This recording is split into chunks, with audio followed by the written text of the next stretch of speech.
everybody. Welcome back to Virtual Tavern Fantasy Friday, a podcast where we talk about all things sci-fi and fantasy, but being that it's Friday, of course, we talk about fantasy.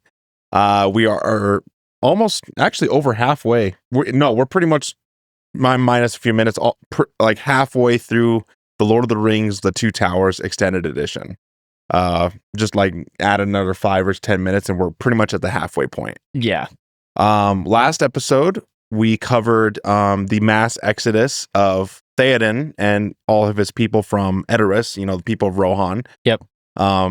Dude, imagine that. You wake up from being possessed and then you realize your people are under attack and you have to flee your capital city. Dude, that would fucking suck. Oh man, I'm finally able to control my body again. Fuck! Oh, and also your son's dead. Your son's dead. Your people are under attack. Our pets' heads are falling off. I was gonna do the same thing, you son of a bitch. But anyway, before we dig deep into our content coverage, we do our house cleaning stuff. It's just a few things that we get out of the way, talk about and everything. So emails, we have not gotten any emails. What the fuck are you guys doing? Hey, Alan. Yeah, okay, Alan.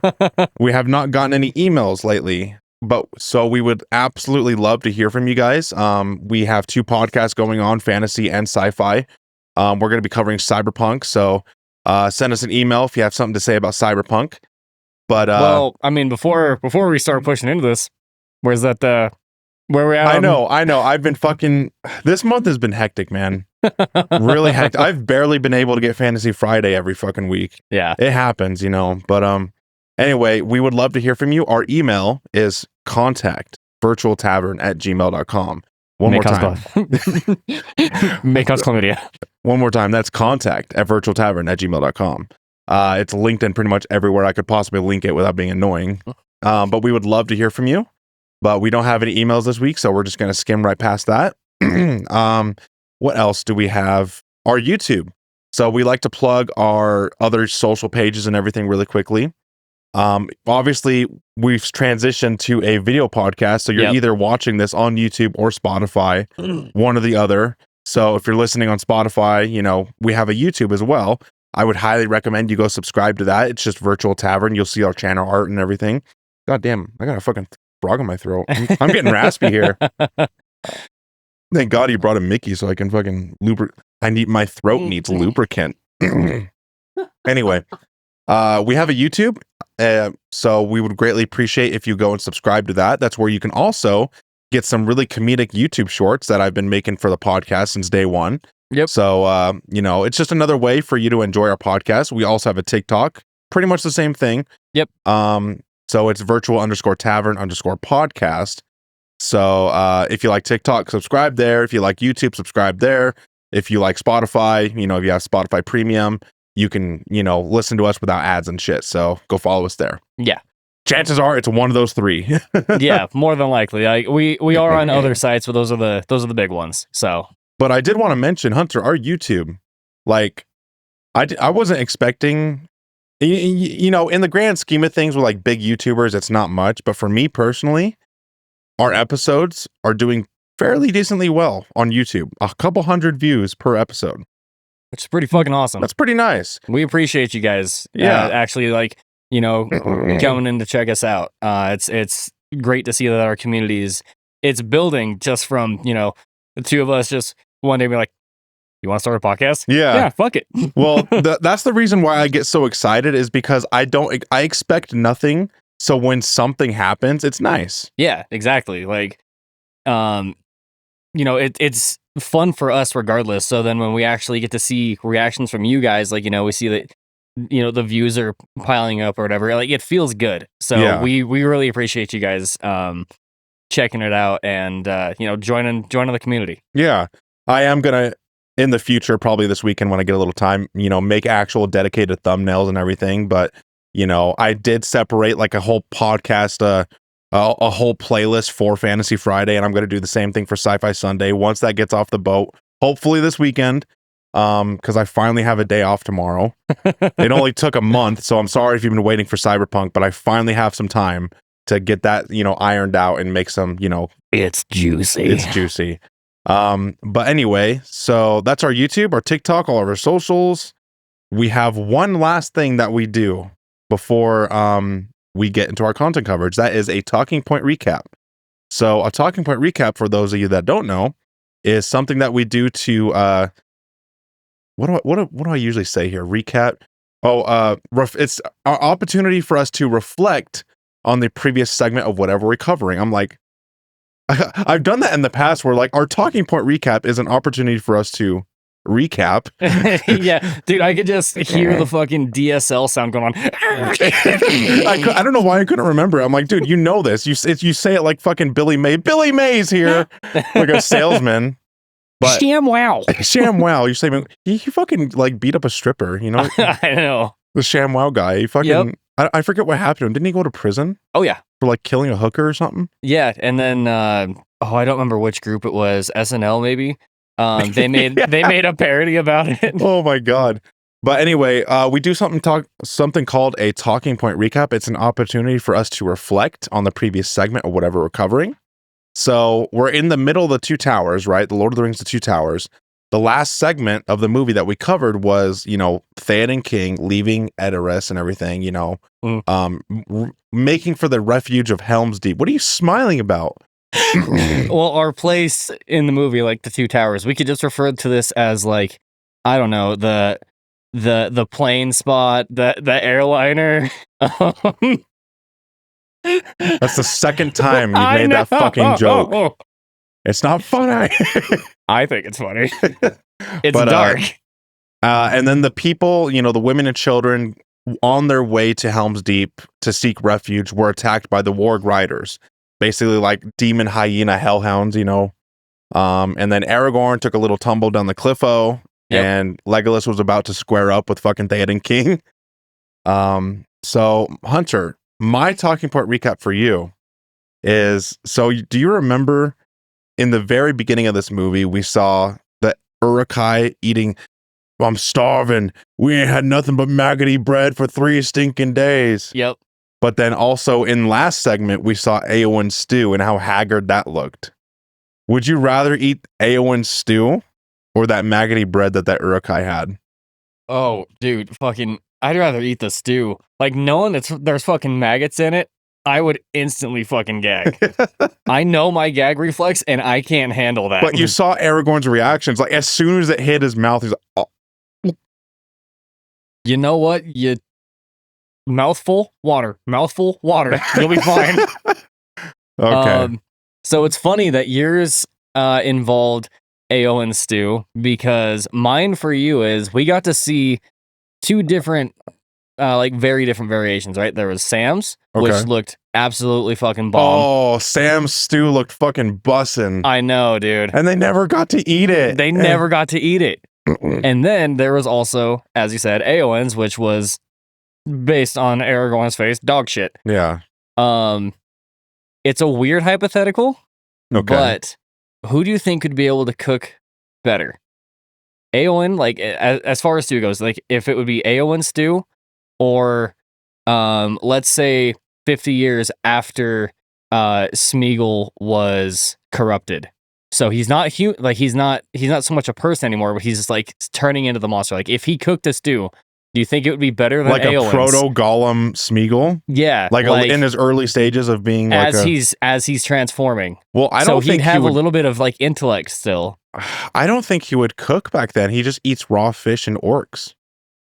Like pretty much day one as soon as he got ghoulified.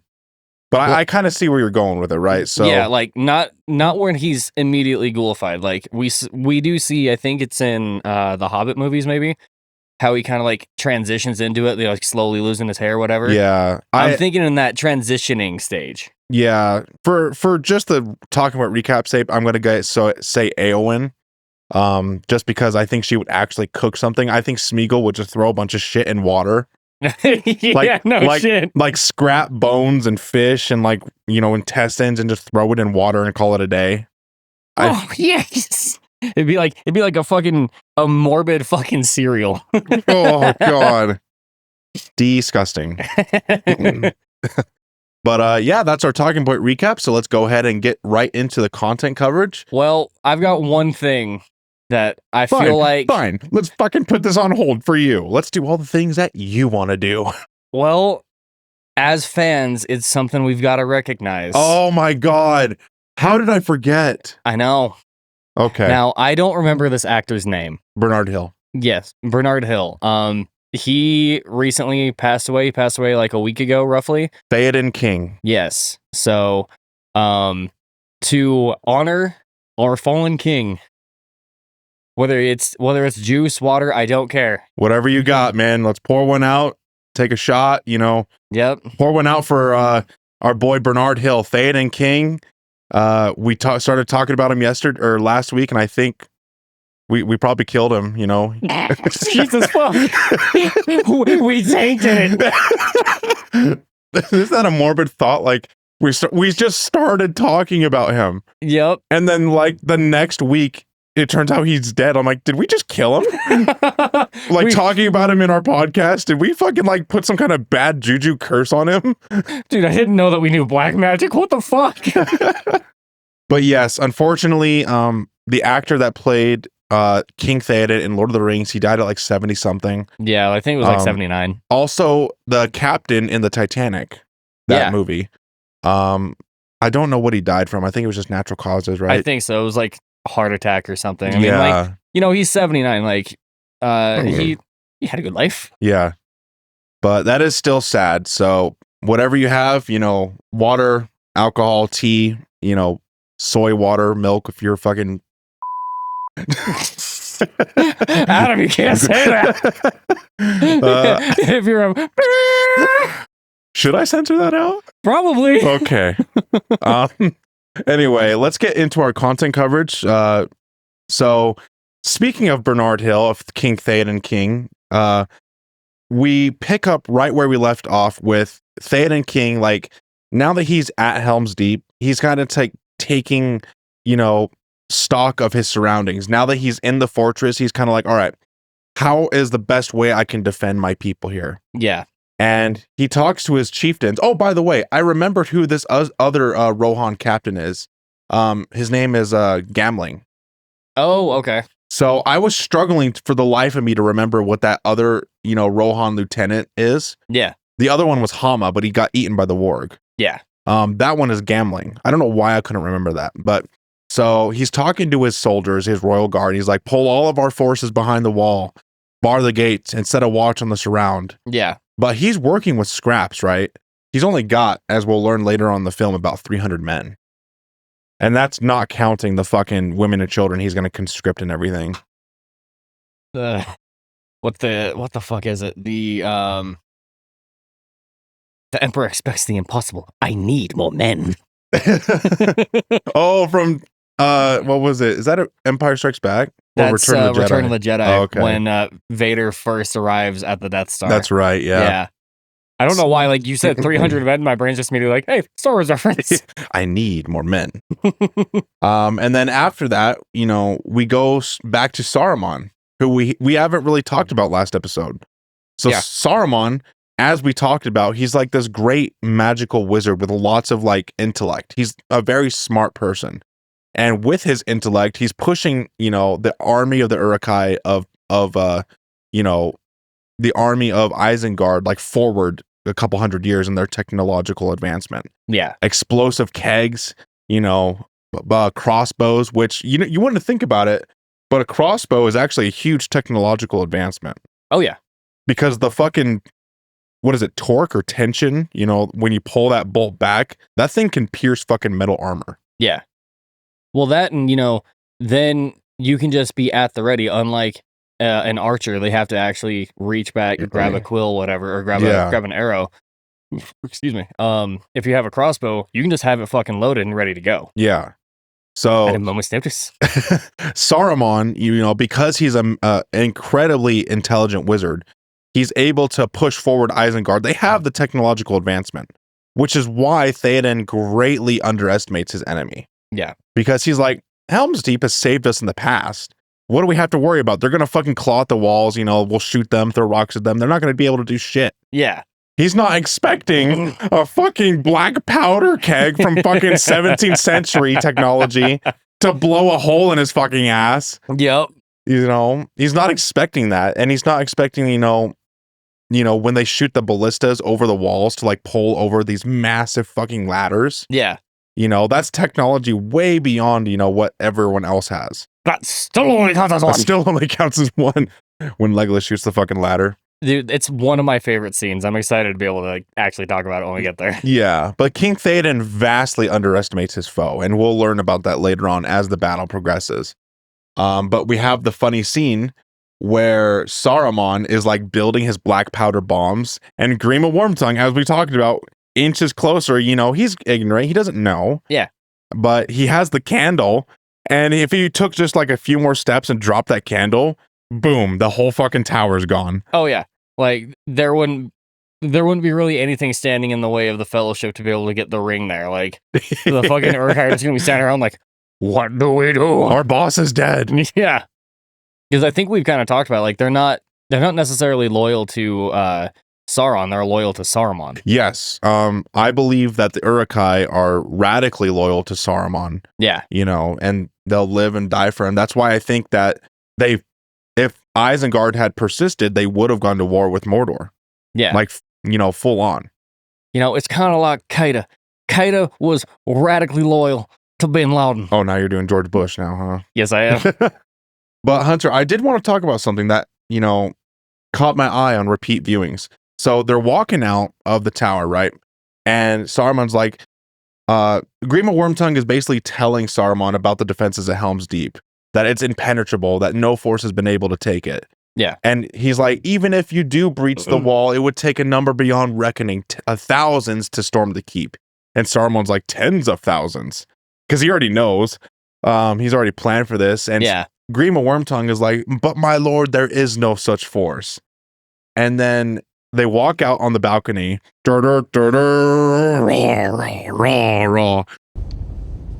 If the wall is breached, Helm's Deep will fall.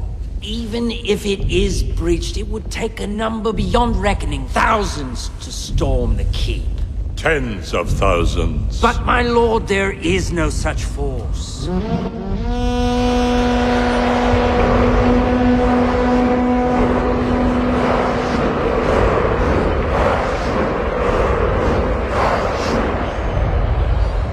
A new power is rising. Its victory is at hand.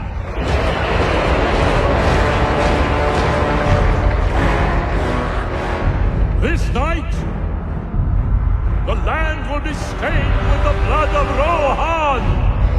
March to Helm's Deep. Leave none alive.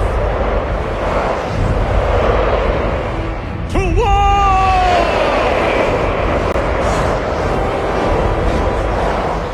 There will be no dawn for men. And it's a great intense scene. It's like, oh fuck. Yeah. Like he doesn't just have a small army. He has battalions on battalions. Yeah. And as you see this scene later on, you can see Grima Wormtongue shed a tear. Yeah. And I found that very interesting. Hunter, my thought is, do you think that Grima Wormtongue is shedding a tear because, yes, he betrayed the people of Rohan, and he did it for profit, gold or whatever the fuck Saruman's going to pay him? Yeah. But do you think that deep down, he didn't want his entire people to be like genocided and wiped out? I mean, it's possible. Because, that, like you said, they are his people. So I feel like there still has to be some kind of emotional tie there for him. Yeah. Like, you can't just full on say, fuck everyone that, I knew and loved or whatever. Yeah. So, I mean, I can see that as a possibility. At the same time, like, he could be crying because of just the immense beauty of, like, the power they're capable of now. It is subjective, right? Yeah. Like, the movie isn't explicit on how Wormtongue's emotions are right now. That's why I wanted to ask you, like, what you thought. Because in my personal opinion, the reason why he's shedding a tear right now is because he thought that he could make a quick buck. Maybe a couple hundred Rohan soldiers would die, not his entire people. Yeah. When he looks out on that balcony, he doesn't see a small skirmish. He sees the entire genocide of his people. It's like, oh fuck, what have I done? Yeah, and to kind of like help that point too, the expression that he has on his face is one of his like, oh shit. Like his eyes are very, very big. They're completely open, whatever. And his face is just very taut, like, oh fuck. What have I done? What have I done? Yeah. Like, here's an example, right? Like big ass hypothetical. Imagine, fuck, let me put this in modern day terms. Imagine the United States and Russia are going to war, right? And you, as an American soldier, I'm not saying you would ever do this, but you, as an American soldier, you have a way to profit big time if you defect to Russia and make up like millions of dollars. Yeah. But the information and you betraying your own country gives Russia the ability to like wipe the United States off the map. Nah. Like completely decimating American culture, not just like conquering them, but like, let's say nuking them completely into oblivion. Like, wouldn't you feel like, oh fuck, what have I done? Oh, dude, I'd feel fucking terrible. Yeah, I think that's what Grima Wormtongue is feeling right now. That's the only analogy I can think of in my head, is like, you thought you could cash out and make a quick buck and maybe the collateral damage would be a little bit. Yeah. But you're in way over your head and you genocide your whole people. Yeah. Like, it's so much more than he could have possibly anticipated. Yeah. But I just wanted to talk about that. I thought it was a cool little detail that you notice on repeat viewings and everything. Yeah. But Saruman is like, this night, the land will be stained by the blood of Rohan. March to Helm's Deep, leave none alive. To war. Fucking war. We're going to war. Starship Troopers. That is kind of like this right now. Yeah.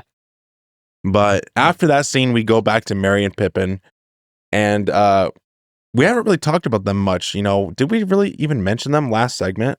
I don't think they were in last segment at all. Yeah. So Merry and Pippin, they're still, riding with Treebeard, and Treebeard's mission was to like escort Merry and Pippin outside of the forest and everything, right? Yeah. And basically take them back home. And I think this is when they see the army marching, right? Let me remind it. Yeah, this is when they see the whole entire force, all 10,000 troops leaving Isengard. Yeah. And it's just like this, oh fuck, like when you see them in Isengard, you see a couple battalions, but when you see them leaving Isengard, the whole army stretches for miles. It's insane. It kind of reminds me of some of the shit that we've done in Epic Battle Simulator. Oh yeah. Like, because they even march in like grid squares. Yeah. They're like, highly what was it? Not fuck, words things trained, disciplined. That's the word I was looking for. It was a D word. Dick. They're highly dicked. They're highly dicked down. They're highly disciplined soldiers. Yeah. So they march in like these grid squares, like you said. And then we go back to Aragorn. Turns out Aragorn has plot armor. Yeah. Somehow he was able to survive. Somehow I'm still alive. Oh, I thought you were gonna go the Rise of Skywalker route. Somehow Emperor Palpatine returned. Oh no! It immediately made me think of Resident Evil 3, like the OG one, where that's the final thing she says before you go into the game. Oh, I thought you were gonna go with Rise of Skywalker. Somehow Aragorn returned, but Aragorn miraculously survived the fall. He's banged up. Like you can even look at his arm. Yeah, it's all bloody. Maybe he dislocated his shoulder and everything. But he reaches landfall, and turns out his horse was waiting for him. And this horse is fiercely loyal. It's Brago. Yeah. The same horse, I believe, that he freed from Rohan. Or did he actually form a bond with him during the Warg Rider attack? I can't remember if he was there. I think he was. Yeah, he was riding Brago. But I think he was riding Brago because I believe Brago was the same horse that he had talked to in the stables and calmed down. I think so. So it kind of. Hello, everybody. Adam here. I got to interject here for a second. This is not a little interjection that I wanted to make, but unfortunately, for whatever reason, don't know why, about 15-20 minutes into this episode, however long it was, Hunter's audio just decided to kill itself. It just decided to not connect anymore. So we lost about 15 to 20 minutes of footage, of recorded footage and audio and all that. So for whatever reason, I can't explain it because his audio cut out. We've never had this problem before, ever. His audio cut out and then it just came right back. So I think next episode we'll try some new XLR cables and all that. But check this out. So Hunter's audio, totally fine, right? Right here, he plays, totally good.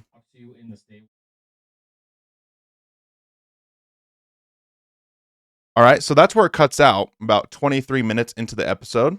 And it continues like that. And then it comes back at about 41 for no good reason.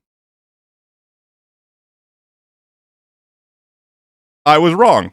So Hunter, you were right. It cut out like 20 minutes of your audio. So not sure what happened. I'm sorry. We've never had this problem before. So next time we will take a look at things. But this sucks. We lost a little bit of footage, but hopefully you guys will understand and we'll make do. All right. So going back to the episode, hope you guys understand. Thank you guys and love you all. Mwah. I think if I remember right from the books, a big reason why Denethor kind of hates Faramir is because the mother died in childbirth with him. So I think Denethor places a huge amount of blame on Faramir, like looks at him and hates him, just like out of like principle or whatever. Yeah. Like Denethor sees Faramir and sees the reason why his wife died. Yeah, he sees him as nothing more than something that he's able to put blame to. Exactly. I can only imagine, if that happens probably all too commonly in real world. Like, do you look at your child, it's not their fault, but, because of that, it led to the death of your spouse. Like, I'm sure there are feelings that are in the back, like, but Denethor lets those feelings boil to the surface, is what I'm saying. Yeah, no, he has no control over it. Yeah. Like, I shouldn't say he doesn't have any control over it. He doesn't care to hold back. Exactly. But Denethor, he's like, forget about him. We have more important issues to talk about. And Denethor is like, we've heard tales about a great, powerful item coming to Rivendell. We must seize it for Gondor. We must seize it for ourselves. Elrond has sent out messengers. I want you to go in my place. Elrond of Rivendell has called a meeting. He will not say why, but I have guessed its purpose. It is rumored the weapon of the enemy has been found. The One Ring. Isildur's Bane. And it has fallen into the hands of the elves. Everyone will try to claim it. Men, dwarves, wizards. We cannot let that happen. This thing must come to Gondor. Gondor. It's dangerous, I know. Ever the ring will seek to corrupt the hearts of lesser men, but you are strong, and our need is great. It is our blood which is being spilled, our people who are dying. Sauron is biding his time. He's massing fresh armies. He will return, and when he does, we will be powerless to stop him. You must go. Bring me back this mighty gift. And Denethor is like, I need you to bring back this mighty gift for Gondor. We desperately need it. Yeah. So Denethor is putting this immense amount of pressure on Boromir. So just everything, his people. And this is why I love this scene. It gives even more, and I'm going to continue sucking fucking Boromir's dick. I told you guys I'm going to keep doing it every time I can. Yep. Just I love this character. Highly underrated character. And you guys give him way too much shit, and I fucking love him. He is a very good character. Yeah. But he's losing his people. He's losing his fucking country. And his father is basically giving him a mighty quest. The pressure is up to here, man. No wonder he turned to the dark side so quickly. Was tempted by the ring. Yeah. Like he just has so much shit on his shoulders right now that it's hard for him to be able to kind of see that blurred line between right and wrong. Yeah. So Faramir, he's having that flashback and everything. And Faramir, he's like, all right, get up. He tells the hobbits, come with me. And Faramir shows Frodo and Sam to the pool of Ithilien. I forget what this is called, but some kind of, it has a specific name, this pool. Yeah. And down there is Gollum. He's like, and nice and cold, and don't, it's juicy, sweet. He's found a fish, and he's like banging it against the fucking rock. We only wish to catch a fish. He's pulling a fucking march at Phil's lake house the one time she caught a fish out there. Oh my God. Did I ever tell you about that? I think so. So, quick side note. One of my old coworkers, we went to our boss's lake house. She caught a fish, brought it to him, still had like guts and everything in it. And he was like, well, you gotta kill it first before you cook it. She was like, oh, okay. And full on pulls a Gollum and just smashes that bitch on the ground and then hands it to him like, hey, there you go. It's like, oh, okay, thank you. I'll take care of it. Yeah. But Gollum, he's dancing around. He found a fish. He's just smacking it, fucking eating it and everything. And Faramir is fucking with Frodo. He's having his men draw his bows, and like on his command, he's ready to shoot Gollum. He's like, all right, if this creature doesn't mean anything to you, I'll kill him right now. And Frodo caves in like, wait, he is our guy, spills the beans. Like he actually is a member of our party. Yeah. Let me go down to him. Let me talk to him. And we were talking about this, I think last Stepping Hunter, like what if Frodo didn't betray Gollum like this? Yeah. If he would have stayed good. This is the moment where, Smeagol ceases to exist and Gollum comes back. I mean, they both exist, but, Smeagol is like redeemed here. Yeah. Like he's actually a decent character here, but as soon as he feels like Frodo has betrayed him, it's Gollum all the fucking way. He's gonna act like Smeagol, but it's nothing more than a mask. Yeah, he goes back to his coping mechanism. He's introduced with trauma again. In the past, it was him killing his friend. Yep. So he created the personality of Gollum to deal with that. Yeah. And now that he's facing this trauma again, he's getting his ass beat. Like these these Ithilien Rangers, they're fucking doing body shots and everything, holding him up, kicking the shit out of him. Like they're probably cracking ribs. Oh yeah, they're basically doing what Sauron's men had done to him when they were trying to find the ring. Oh yeah. So it probably has another tie to past trauma, not only because of the betrayal, which the original betrayal for him would have been killing his friend, but it goes back to when he was just straight up being fucking tortured for information. Yeah. Tortured for the location of the ring. Yeah. But Faramir is interrogating Gollum. Gollum's hurled up in a little ball and everything. You can't see his face, which is actually really good fucking directing. Oh yeah.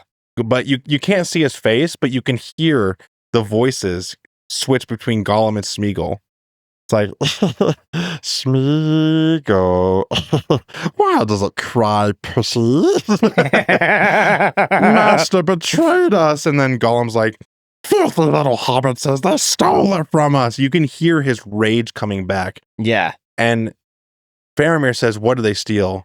And Gollum, my precious. I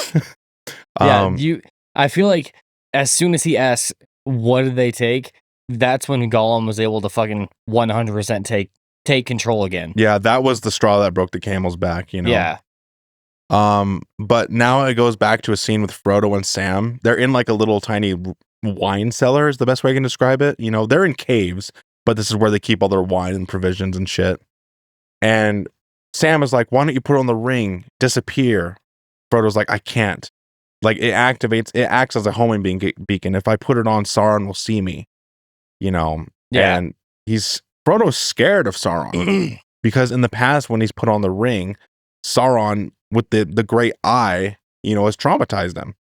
I see you. Where you going, pussy? I could see you. Well, on top of that, there were times where he put on the ring and he got hurt badly, like when he got fucking full on shanked in the first movie. Yeah. So I'm sure like actually using the ring for its powers and capabilities has him to where he's really nervous about doing anything.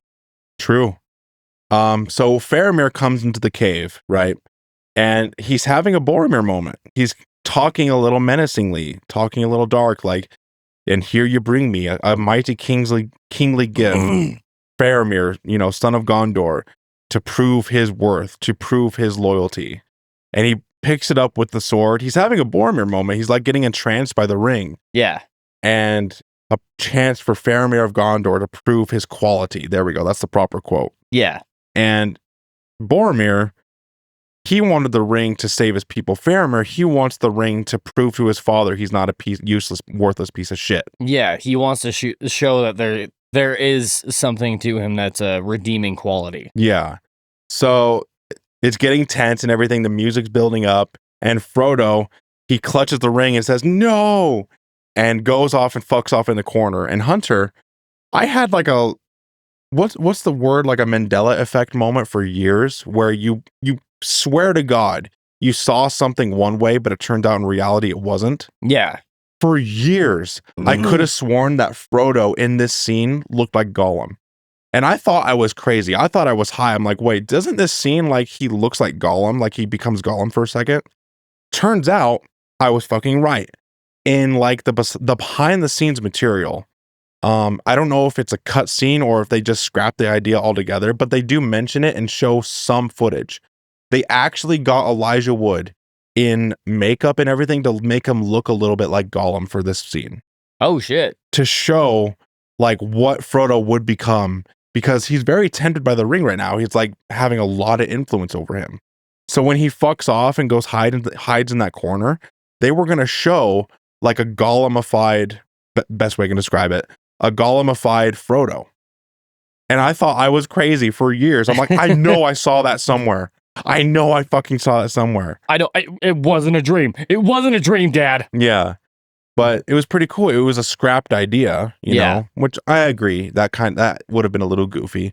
Yeah, it would have been a little goofy. Same time, kind of be cool to see it. I'll honestly probably be looking it up after we're done recording this episode. Yeah, I'll show it to you. You'll probably agree with me. Like, okay, we can live without that. Yeah. He looks really weird and goofy. He looks very young still. He's only 18 or 19, so makeup and prosthetics can only do so much. Yeah. He looks like a 50-year-old with like very boyish details in the eyes and face and cheeks. It looks weird. Yeah.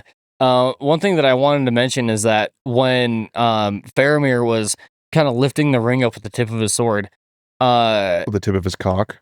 I mean, that kind of plays into the joke that I'm fucking making here. Sorry, like, go ahead. Fucking, you just see Frodo sitting there, and he's like, oh. He always does the face, like orgasm faces when he's tempted by the ring. He's like, I could just stick it in. I could just stick it in just for a second. I could stick it in just for a second. God damn. It'd just be the tip. It'd be all right. But so there's not much else that happens. Faramir, one of his like men come in the room. He says, we've received word Osgiliath is under attack. And Faramir says, we will take the ring to Gondor.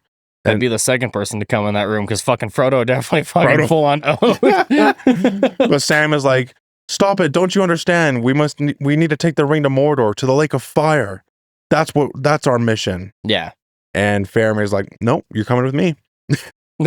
I'm just gonna drag your ass behind me. Yep.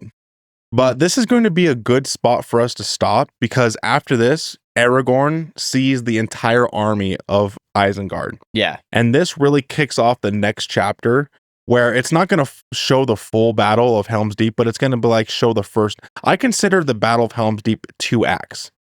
Yeah, it's very detailed and very, I wouldn't say drawn out, but it's lengthy. There's a lot of buildup. Yeah. Like you see the army, they talk about the army, the elves show up, they assume positions, and then I want to say the second act is when the actual first arrow is shot. Yeah. And that's when the battle begins. Yeah, by the Arrow Master. Yeah. The Bowmaster. I remember those fucking videos. Yes. The old guys like boom, boom, boom, boom, just boom, sniping everybody. But anyway, Hunter, this segment, anything you want to talk about? Anything that, catched your eye? No, nothing that really caught my eye, but I mean overall it's a good segment. We get to see a lot of different lore that, we honestly as fans really needed to see, especially being able to build up on Boromir's character so that we can see a more like humanized version rather than someone that's just stuck on a mission and constantly being tempted by some corrupt object. And what sucks is that's an extended scene. Yeah. That was cut from the theatrical release.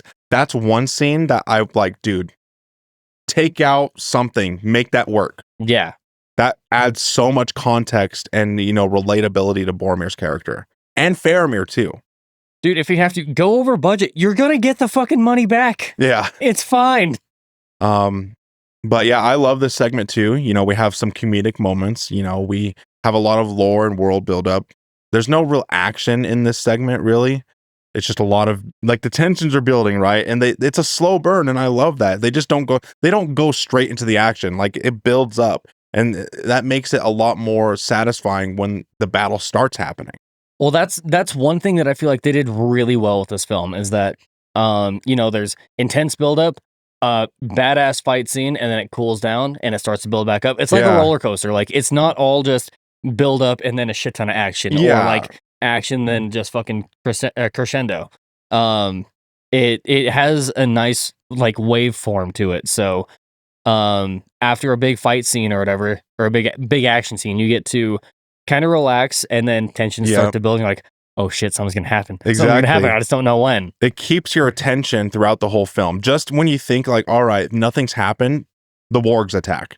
Exactly. It's not like random, violence or action thrown at you. It's like, all right, when it feels natural, then it happens. Yeah. It's not like a TV show where they spend the first 9 episodes building up to the battle, and then episode 10, the last 30 minutes is the battle. Yeah, and I hate to say this because I'm a Dragon Ball fan, but it's not like, watching fucking 3 episodes of just Goku screaming to where he finally like throws a punch. Yeah. There's a lot of ebb and flow to it. Exactly. In a movie sense anyway, but yeah. Well, I don't have any. I know you're going to say it. It's my catchphrase. I don't have anything else to say. But Adam, do you have anything else? No, I say what you need to say. No, but I don't really have anything else to say. This segment is awesome. This movie's fucking awesome. And we love having you guys here. Remember, email us at contactvirtualtavern@gmail.com. Subscribe to our YouTube. Subscribe to our fucking Spotify. Subscribe to our fucking TikTok. We love having you guys. Our community is slowly building up. Go ahead. I was just gonna say, if for whatever reason, like, maybe video podcasts aren't your thing, if you're an Apple user, I did just recently discover that we're on Apple Music. I didn't realize that you were putting this on there as well. So, well, when I set up the podcast, I linked it to like 10 different things. So we're on Apple, we're on Amazon, we're on fucking like iHeartRadio, we're on a lot of shit.